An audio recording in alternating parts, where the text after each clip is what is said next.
comment below if you've ever been pulled into a toxic relationship, in part because of how charming, charismatic, and confident your partner was. If you can relate to this, you're not alone. I have been there too.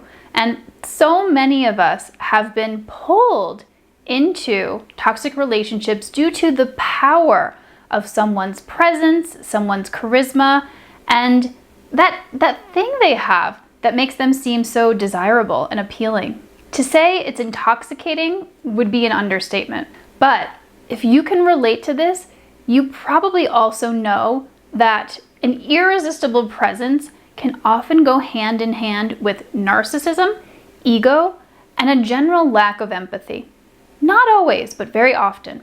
So why are we so drawn in by charm that we overlook subtle red flags and even glaring red flags? Well, that's what I'm talking about today. Why we are so drawn in by charm and how to not get fooled by charm and charisma so that you can avoid toxic relationships and find the healthy love that you're looking for. But first, real quick, I want to introduce myself in case you're new here. My name is Lindsay and I am the Real Love Alchemist, and I help you go from bad relationships to real love with the magic of subconscious work. So that means I'm a coach and I'm an energy healer, and I help you to release the subconscious blocks that are holding you back from moving on from an ex and getting that love that you want, that real love that you're longing for. So if you're interested in this and want to learn more about what I do, click on the link in the description that says work with me. All right, so charm, charisma, presence, confidence, why are we so drawn to that?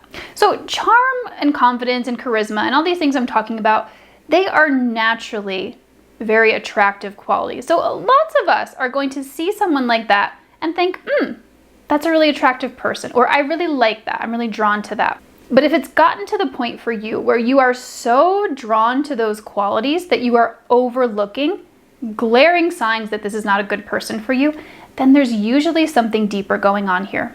Charm is something that we are highly attracted to if we're suppressing our own natural charm. And let me dive more deeply into that so you know what I'm talking about here. We have all got some degree of charm, of confidence, of presence, of charisma within us. We're born with it. We don't have to really develop it. It's just who we are. It's innate to who we are as a person. Now, this can manifest differently for different people. Like, I can speak for myself here. My charm is a little bit more subtle. It's not so showy, we could say, because I'm more of a subtle, soft person. So my charm shows up a little bit differently. Some people's is more showy, it's more extroverted, and all of those manifestations of charm are normal. They're great. Like I said, they're part of us. They're who we are. You were born with that charm within you, and you probably had it at a very young age. You might have been a kid who liked to dance and show off, or maybe you were a child that smiled a lot. You had a really loving, exciting presence. So that's what you're born with. But as we grow up, things happen to us. We experience pain, we experience challenges, we experience trauma. That natural charm gets suppressed. Maybe in your house where you grew up, it wasn't really safe to express that charm because maybe you had a caregiver who that was very triggering for, or who that was very uncomfortable for, and they shamed you and maybe made you feel like you couldn't be that way. Or maybe you had a scary caregiver who it just didn't feel like it was safe to be yourself around. So that natural charm and presence and confidence gets worn down and suppressed. We can even have negative beliefs about ourselves, like that we're not enough, or that we're literally not very charming or confident because of the experiences that we had. And it's not to say that that's true, but that's blocking, like I said, our natural charm and charisma from coming through. So when we have suppressed that inner thing, that inner light, that inner quality of charm, charisma, confidence within us, we are super magnetized towards people who show a lot of that charm and charisma and confidence. Not because we don't have it, but because we've suppressed it, and we're drawn to this other person because we're trying to reconnect with that part of ourselves. We're trying to feel whole.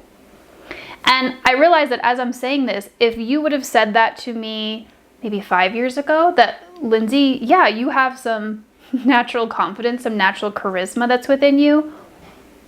No way. I would have not believed you, because I really, when I was younger, in my like teens and early adult years, I really did not have that. Like maybe it came through on occasion, but I had to really suppress those qualities within myself. So I was walking around thinking that I just was not a charming, charismatic person.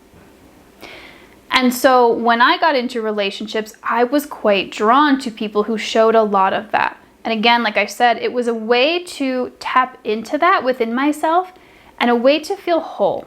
But here's the thing, being attracted to and in a relationship with someone who has that charm and quality, that charm, that charisma, that actually doesn't help us to feel whole.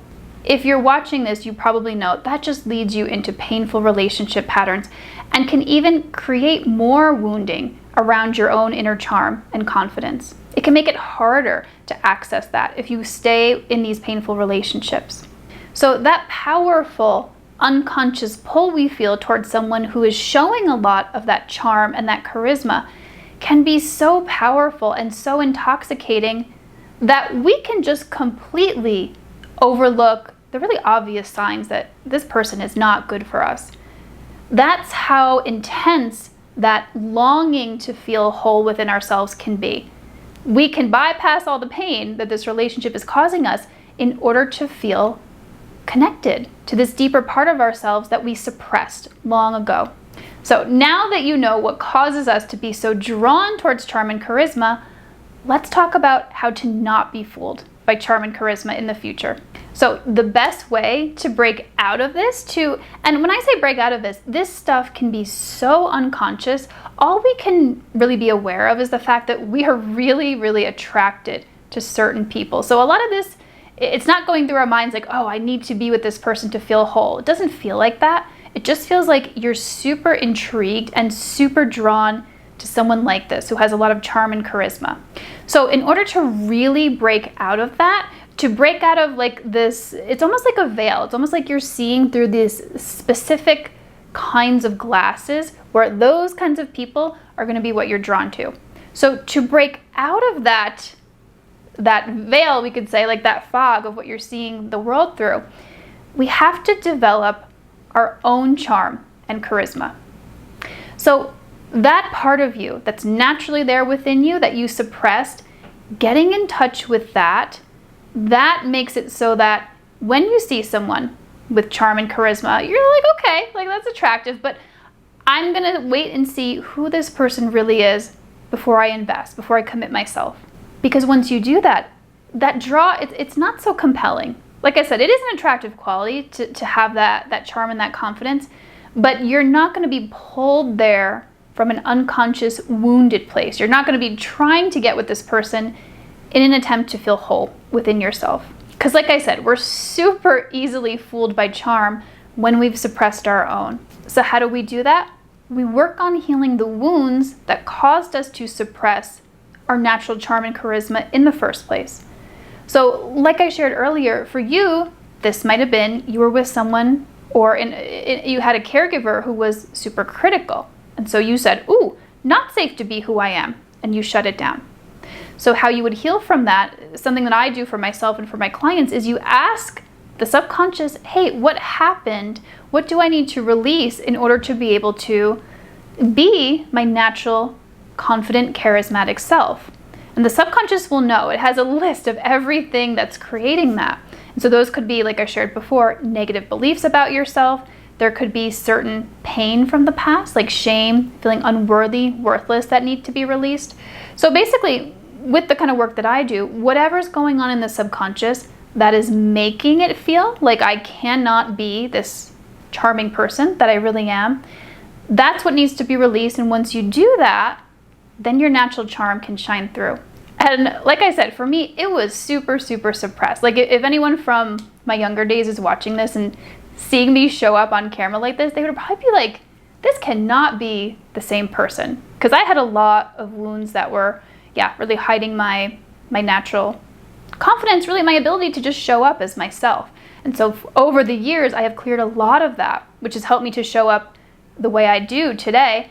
And I am not fooled by charm and charisma anymore. Because I've got it myself. I feel whole within myself. And like I said, it's nice to see that in someone else.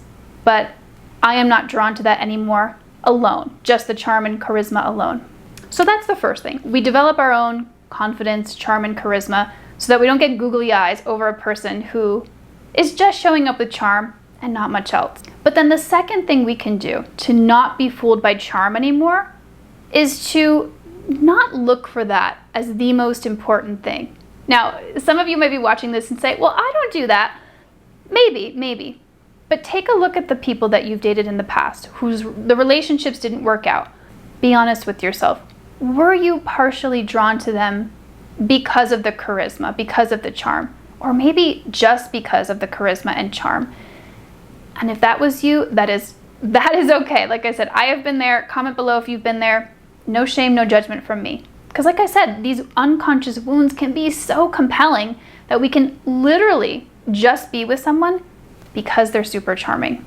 So what we want to do is move from just focusing on how charming someone is, how charismatic they are, how much they light us up, moving from that to choosing someone not for the charm that they have, but for the character that they have. Because the truth is, charm in itself does nothing for you unless it's backed up by care and concern for your well-being.